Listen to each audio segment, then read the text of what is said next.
ꯃꯌꯥꯝꯒꯤ ꯁꯄꯣꯔꯠꯇꯒꯤ ꯑꯩꯒꯤ YouTube ꯆꯦꯅꯦꯜꯁꯦ 1K subscriber ꯌꯧꯖꯔꯦ ꯃꯌꯥꯝꯕꯨꯁꯨ ꯑꯩꯅ ꯊꯥꯒꯠꯄ ꯐꯣꯡꯗꯣꯛꯆꯔꯤ 1K ꯁꯕꯁꯀ꯭ꯔꯥꯏꯕꯔ ꯌꯧꯕꯤꯕꯒꯤ ꯉꯁꯤꯒꯤ ꯃꯊꯦꯜꯗꯤ ꯄꯀꯣꯔꯥ ꯑꯣꯏꯅ ꯊꯣꯡꯗꯒꯦ ꯑꯩꯈꯣꯏꯗꯤ ꯁꯒꯣꯜꯁꯦꯟ ꯅꯨꯃꯤꯠꯁꯦ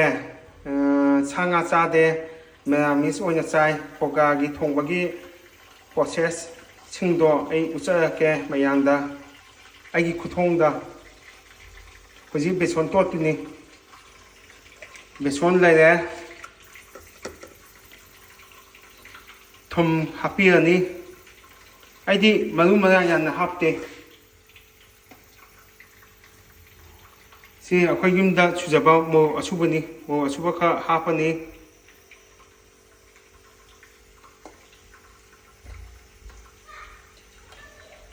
ꯁꯣꯗꯥꯅꯤ ꯁꯣꯗꯥ ꯈꯛꯇꯪ ꯍꯥꯞꯄꯤꯔꯅꯤ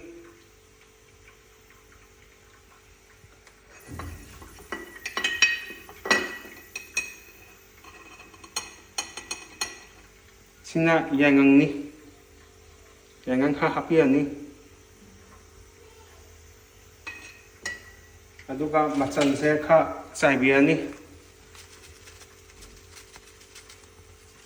ꯑꯗꯨꯒ ꯆꯅꯝ ꯈꯔ ꯍꯥꯞꯄꯤꯔꯅꯤ ꯆꯅꯝꯅꯤ ꯁꯤ ꯁꯤꯡ ꯈꯔ ꯍꯥꯞꯄꯤꯔꯅꯤ ꯑꯗꯨꯒ ꯅꯥꯀꯨꯞꯄꯤꯁꯦ ꯀꯨꯞꯅ ꯁꯣꯏꯕꯤꯒꯗꯕ ꯈꯔ ꯍꯥꯞꯄꯤꯔꯅꯤ ꯑꯗꯨꯒ ꯏꯁꯤꯡ ꯂꯨꯝꯕꯨ ꯂꯨꯝꯕꯨ ꯁꯥꯕꯗꯣ ꯑꯗꯨ ꯑꯃ ꯍꯥꯞꯄꯤꯔꯅꯤ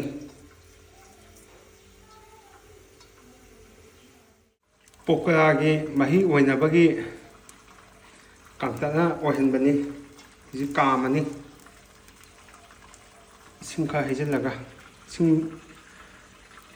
ꯑꯁꯥꯕꯅꯤ ꯍꯩꯖꯤꯜꯂꯅꯤ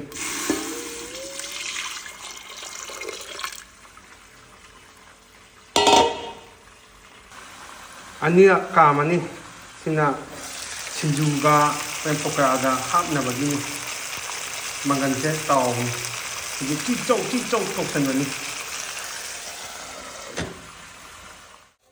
ꯏꯁꯤꯡ ꯂꯨꯝꯕꯨ ꯂꯨꯝꯕꯨ ꯁꯥꯕꯗꯣ ꯈꯔ ꯍꯩꯖꯤꯜꯂꯅꯤ ꯑꯗꯨꯒ ꯑꯃꯨꯛ ꯇꯣꯠꯂꯅꯤ ꯑꯇꯣꯠꯄꯗꯣ ꯉꯥꯛꯇꯪ ꯊꯝꯕꯤꯔꯅꯤ ꯑꯃꯨꯛ ꯈꯨꯠꯁꯦ ꯐꯖꯅ ꯍꯥꯝꯃꯕꯅꯤ ꯕꯦꯁꯣꯟꯗꯣ ꯇꯣꯠꯄ ꯂꯣꯏꯔꯦ ꯃꯤꯅꯤꯠ 5 ꯅꯠꯇ꯭ꯔꯒ ꯃꯤꯅꯤꯠ 10 ꯊꯝꯕꯤꯔꯅꯤ ꯑꯗꯨꯒ ꯑꯗꯨꯝ ꯄꯀꯣꯔꯥ ꯍꯧꯕ ꯌꯥꯔꯅꯤ ꯑꯩꯒꯤ ꯀꯣꯟꯁꯦ ꯇꯩꯗ ꯑꯣꯏꯅ ꯇꯧꯗꯔꯦ ꯁꯤ ꯀꯣꯟꯁꯦ ꯁꯤꯗ ꯑꯣꯏꯅ ꯇꯧꯔꯦ ꯁꯤꯒꯨꯝꯕꯒꯤ ꯀꯣꯟꯗ ꯇꯧꯕꯤꯌꯨ ꯇꯩ ꯂꯩꯇ꯭ꯔꯒꯗꯤ ꯑꯗꯨꯒ ꯄꯀꯣꯔꯥꯁꯦ ꯇꯥꯕꯅꯤ ꯏꯁꯤꯡ ꯈꯤꯇꯪ ꯈꯤꯛꯑꯒ ꯈ꯭ꯋꯥꯡꯗꯣ ꯇꯥꯔꯛꯇꯣꯏꯅꯤ ꯁꯤꯒꯤ ꯀꯣꯟꯁꯤꯗ ꯍꯧꯕꯗ ꯇꯩ ꯂꯩꯔꯒꯗꯤ ꯇꯩꯗ ꯍꯧꯕꯤꯌꯨ ꯃꯌꯥꯝ ꯕꯦꯁꯣꯟꯗꯤ ꯇꯣꯠꯄ ꯂꯣꯏꯔꯕꯅꯤ ꯃꯤꯅꯤꯠ 10 ꯁꯨꯔꯛꯇꯧꯔꯦ ꯑꯗꯨꯒ ꯊꯥꯗꯔꯅꯤ ꯊꯥꯗꯕꯗꯣ ꯎꯠꯂꯛꯀꯦ ꯐꯖꯅ ꯄꯀꯣꯔꯥꯗꯣ ꯐꯖꯅ ꯇꯥꯍꯜꯂꯛꯀꯦ ꯊꯥꯎ ꯁꯥꯕ ꯌꯦꯡꯒꯦ ꯉꯁꯥꯏꯒꯤ ꯇꯣꯠꯈꯤꯕꯗꯣ ꯑꯗꯨ ꯊꯥꯗꯔꯅꯤ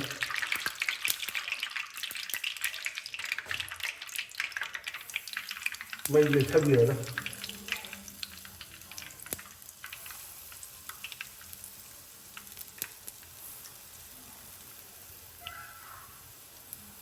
ꯐꯖꯅ ꯀꯥꯗ꯭ꯔꯣ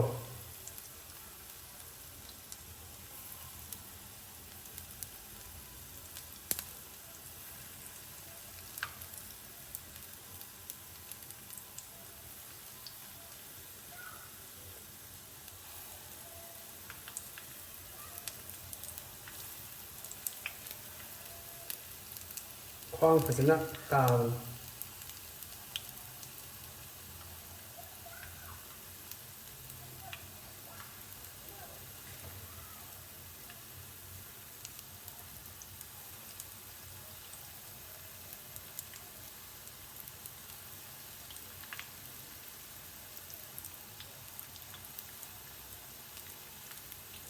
ꯆꯥꯛ ꯌꯦꯟꯁꯥꯡ ꯊꯣꯡꯕꯒꯤꯗꯤ ꯑꯌꯥꯝꯕ ꯍꯩ ꯑꯗꯨꯝ ꯊꯥꯒꯠꯂꯛꯀꯦ ꯑꯩ ꯅꯨꯡꯉꯥꯏꯕ ꯚꯤꯗꯤꯑꯣꯁꯤꯡ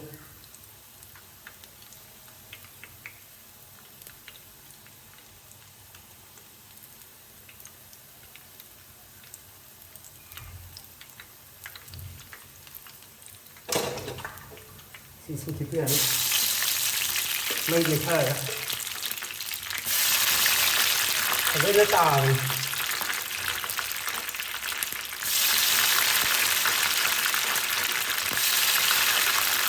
ꯈꯜꯂꯛꯄꯅꯤ fazana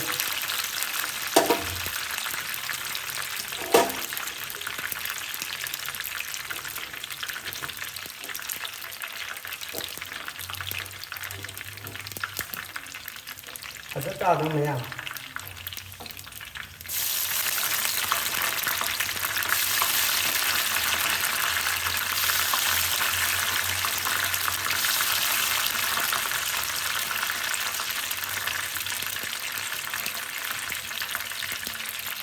khoang fazana chieng ko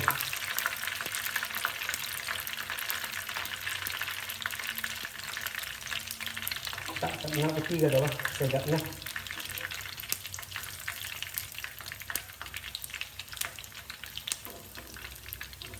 lai ba ni maya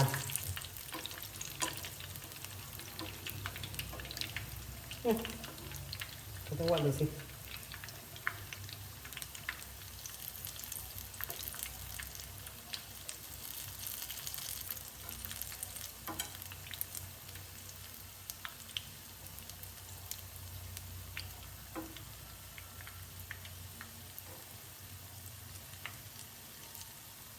thì chít sâu tộc thành mình đi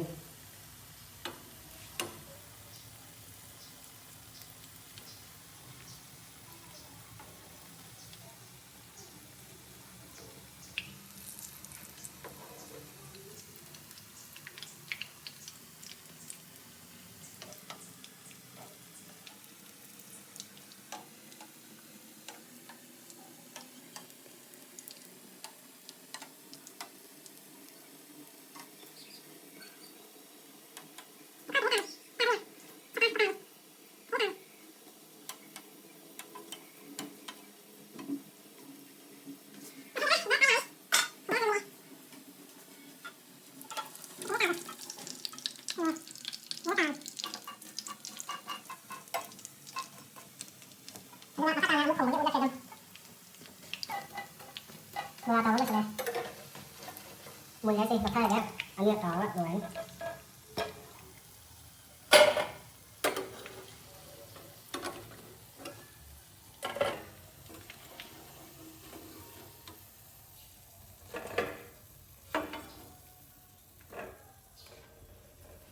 Tuh bisa tahu. Tuh. khoang fazana chieng ado hoi amu thongba gi ulage poka ma gi thongna bagi ni thau kha hejan ga le chok tong na bagi chok to ge hu je nakopi ke ka ngau du nyam adu ga nga sa hawai kan ta kam ki do adu hejan la ni adu bo le na aduh, kita lihat aja. Nina.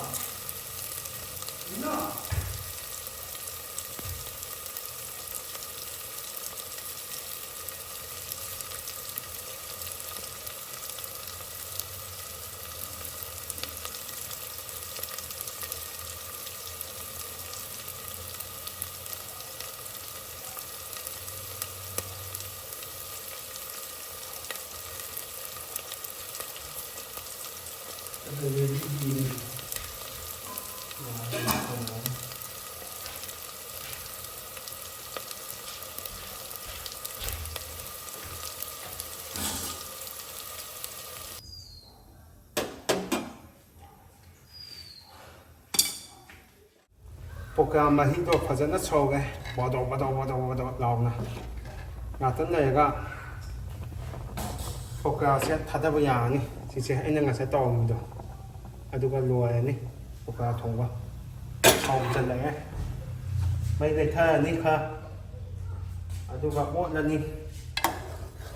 zap launa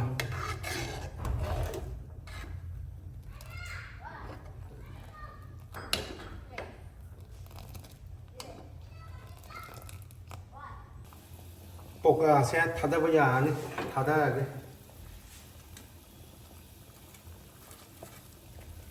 aduga dum muthatpa yani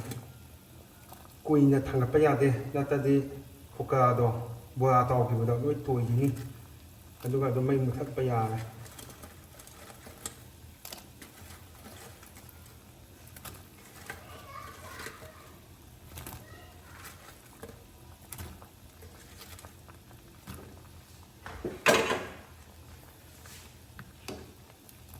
rồi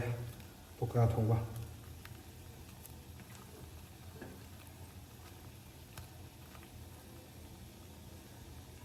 rồi Pakora Thongba ngasi date 17 April 2025 ni haote tok chalani nakopi khacha chalani aduga hawai manam khacha chalani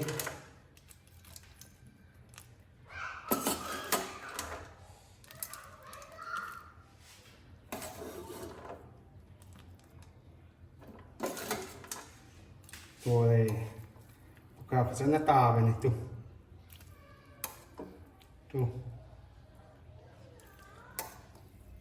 manin su bang cao này rồi đây Pakora Thongba